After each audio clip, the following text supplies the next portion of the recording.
इससे पहले भी आप सभी ने चोरी की बहुत सारी कहानियां सुनी होगी, लेकिन आज जिन चोरी की कहानियों को मैं सुनाने जा रही हूँ वो सबसे अलग और अद्भुत कहानियों में से है। शादी के नाम पर लोगों के दिलों के साथ कैसे खेला गया है, उन सबको कैसे ठगा गया है, उन सभी सच्ची घटनाओं को आज मैं इस वीडियो के माध्यम से आप तक पहुंचाना चाहती हूं, ताकि आप भी हमेशा सतर्क रह सके और जो गलतियां इन लोगों ने की है वो गलती आप कभी ना कर पाए। तो चलिए अब ज़्यादा देर ना करते हुए ठगी की कहानियों को सुनते हैं।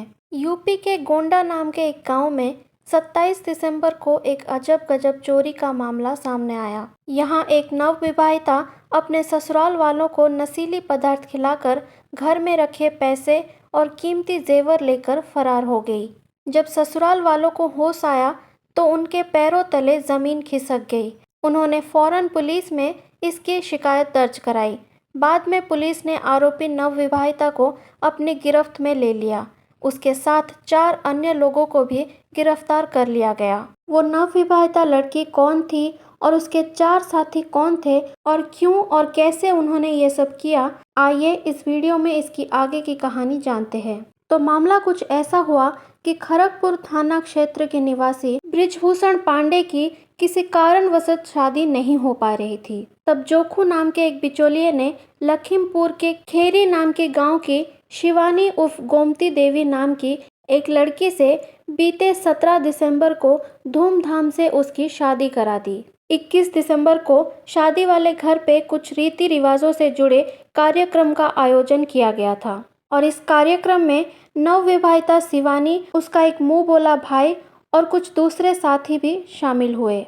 सब कुछ ठीक ठाक चल रहा था। शादी के रस्मों रिवाज भी अच्छी तरह से निपट गए थे, लेकिन इस शादी के एक दिन गुजर जाने के बाद अगली रात शिवानी ने अपने पति और उसके परिवार वालों के खाने में कुछ नशीली पदार्थ मिलाकर उन्हें खाना खिलाकर उन्हें बेहोश कर दिया। फिर अपने उन साथियों के साथ मिलकर शादी का सारा सामान और लाखों रुपए के साथ जेवर भी लेकर फरार हो गई। बाद में जब परिवार वालों को होश आया, उन्होंने पुलिस में कंप्लेन की और फिर पुलिस ने उस लुटेरी दुल्हन समेत उसके साथियों को भी गिरफ्तार कर लिया। आरोपियों के पास लूटे गए लाखों रुपए के साथ जेवरात, शादी का कुछ सामान और 350 टैबलेट नशीली गोलियां और एक मोबाइल फोन भी बरामद हुआ। फिर इन ठगों ने पूछताछ में ये स्वीकार किया कि उनका एक संगठित गिरोह है जो रुपयों के लिए तरह तरह के तरीके अपनाकर ऐसी घटनाओं को अंजाम दिया करते हैं। इन लोगों के गिरफ्तार होने के बाद नवंबर 2023 में भी कानपुर पुलिस ने ऐसी ही एक लुटेरी दुल्हन को गिरफ्तार किया था। उस महिला ने तो अपने पहले पति को तलाक दिए बिना ही 2 और लड़कों से शादी की और उन्हें भी लाखों रुपयों का चूना लगा दिया। और उस शातिर महिला के शिकार हुए उसके तीसरे पति ने उस महिला की असलियत जानने के बाद पुलिस में उसकी शिकायत दर्ज की। ये महिला इतनी शातिर थी कि ये सिर्फ और सिर्फ सरकारी नौकरी वालों को ही अपना शिकार बनाती थी। पहले वो महिला फेसबुक पर दोस्ती का झांसा देकर अपने शिकार को फंसाती। वो केवल सरकारी नौकरी वाले लड़कों को अपने प्रेम जाल में फंसाने के बाद उनसे शादी करती थी और शादी के बाद अपना लूट का खेल शुरू कर देती थी। शादी के कुछ समय बाद वो अपने पति से पहले लाखों रुपयों की डिमांड करती थी। ऐसे ही उस महिला ने अपने तीसरे पति शिवम के साथ भी किया, मगर शिवम ने अपने आर्थिक स्थिति का हवाला देकर उसकी मांग पूरी करने से इनकार कर दिया। तब उस महिला ने, जिसका नाम संगीता था, उसने स्पाई कैमरा से शिवम के कुछ अश्लील वीडियो बनाए और फिर उसे रेप केस में फंसाने की धमकी देने लगी और इस बात से शिवम बहुत डर गया। फिर धीरे धीरे शिवम को ये पता चला कि संगीता पहले भी कुछ लोगों को अपना शिकार बना चुकी है।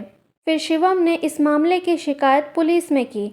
जांच में सामने आया कि संगीता की पहली शादी 2017 में आनंद बाबू नामक एक शख्स से हुई थी। फिर संगीता ने नपुंसक बताकर बिना तलाक के अपने पति को छोड़ दिया था और उसके बाद से पैसों के लालच में वो केवल सरकारी नौकरी पेशा लोगों को ही अपना शिकार बनाने लगी। इसके बाद फरवरी 2023 में अजमेर के रहने वाले अंकित की शादी गोरखपुर की रहने वाली गुड़िया नामक लड़की से हुई थी। शादी से पहले ही दुल्हन के कथित परिवार वालों ने 80,000 रुपये नकद और कुछ पैसे ऑनलाइन ट्रांसफर कराए थे। इस शादी के बाद दोनों परिवार के लोग बनारस से सटे चंदौली जिले के एक गेस्ट हाउस में रुके थे। शादी के सारे रस्में पूरी हो गई, विदाई का वक्त हुआ।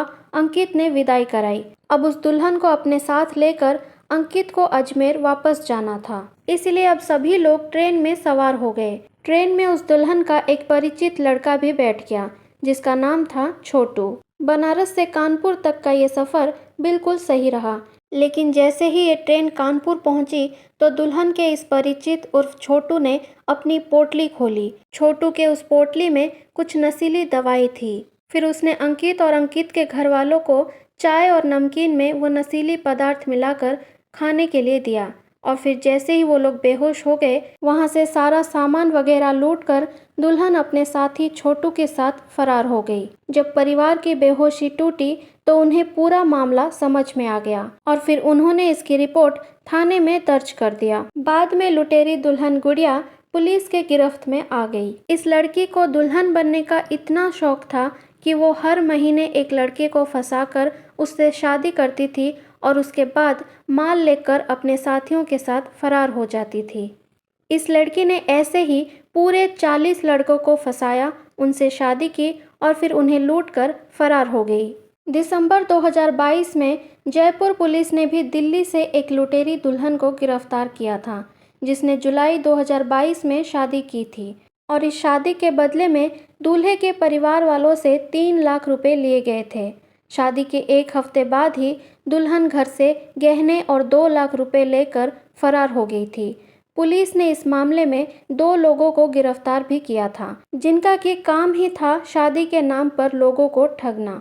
इन सभी मामलों में ठगी का ट्रेंड लगभग एक जैसा रहा है। इन ठगों का एक पूरा गैंग होता है। इनमें से जितने भी पुरुष सदस्य हैं वो लोग बिचौलिए यानी कि दलाली का काम करते हैं। वो लोग सिर्फ ऐसे लड़कों का पता लगाते थे जो कि शादी के लिए लड़की की तलाश कर रहे होते हैं, या फिर जिन लड़कों की किसी कारणवश शादी नहीं हो पा रही हो, जिन लोगों की ज़्यादा उम्र हो गई हो या रंग रूप साफ नहीं हो, इस तरह के कुछ कारण के वजह से जिन लोगों की शादी नहीं हो पा रही है, तो ये लुटेरी दुल्हन और उसके गैंग वाले खुद ही एक परिवार के सदस्य बनकर दूल्हे के परिवार वालों से मिलते थे, और फिर शादी के कुछ दिनों बाद खर्च के नाम पर दूल्हे के परिवार वालों से पैसे की मांग करते थे, और शादी के कुछ दिनों बाद ही दुल्हन पैसे और जेवर अपने साथ लेकर फरार हो जाती थी। कुछ मामलों में तो एक ही लड़की ने कई बार लुटेरी दुल्हन बनकर वारदात को अंजाम दिया, और कई बार तो शादी वाले दिन ही दुल्हन जेवर और पैसे लेकर भाग जाती थी। ऐसी ही कहानी से मिलता जुलता एक फिल्म को एक्ट्रेस सोनम कपूर ने फिल्म डॉली की डोली की थी, जो कि 23 जनवरी 2015 को रिलीज हुई थी। इस मूवी में सोनम कपूर लुटेरी दुल्हन बनी थी। इस मूवी में सोनम कपूर एक ऐसी लुटेरी दुल्हन के किरदार में नजर आई थी जो कि पैसों के लिए शादी करती है और फिर लड़कों को धोखा देकर भाग जाती है। सोनम ने इस मूवी में एक छोटी शहर की लड़की का किरदार निभाया था, जिसके सपने बहुत बड़े थे। फिर इस मूवी में कुछ समय बाद ही वो दिल्ली आ जाती है और यहीं से वो पैसों के लिए लड़कों को ठगते हुए लुटेरी दुल्हन बन जाती है। इन लुटेरी दुल्हन की चोरी की कहानियाँ हमें बहुत कुछ सिखाती है, जैसे कि सबसे पहली बात तो सतर्कता बहुत ज़रूरी है, क्योंकि शादी ब्याह ऐसा मामला है जिनमें 2 परिवार मिलते हैं, उनके बीच हमेशा के लिए एक रिश्ता बन जाता है, और इस रिश्ते की डोर को सोच समझ कर ही किसी के हाथों में देना चाहिए। अचानक से कभी इतने बड़े फैसले नहीं लेने चाहिए, खासकर जब सामने वाला परिवार आपका परिचित नहीं हो। पहले तो उस परिवार के बारे में दूसरों से खोज खबर लीजिए, उस परिवार और लड़की या लड़के को भली भांति समझिए, और जब तक कि सही इन्फॉर्मेशन ना मिले शादी करने की जल्दबाजी मत कीजिए, क्योंकि धोखे से बचना है तो सतर्कता बहुत ज़रूरी है। कोशिश तो ये करनी चाहिए कि किसी परिचित घर से ही रिश्ता जोड़ा जाए, या किसी ऐसे परिवार से जिसे आपका कोई जानने वाला पहले से ही जानता हो। व्यक्ति को पहले अच्छे से परखिए, उसके बाद ही शादी जैसे बड़े फैसले के लिए अपनी मंजूरी दीजिए। उम्मीद है कि आपको ये वीडियो पसंद आई होगी, तो मेरी आपसे ये निवेदन है कि आप इस वीडियो को लाइक और शेयर कीजिए, और इसी तरह से क्राइम और सस्पेंस से जुड़े सच्ची घटनाओं को सुनने के लिए इस चैनल को सब्सक्राइब जरूर कीजिए। मैं आपसे फिर मिलूंगी एक नई कहानी के साथ एक नई वीडियो में। तब तक के लिए अपना ख्याल रखिए और हमेशा सतर्क रहिए। धन्यवाद।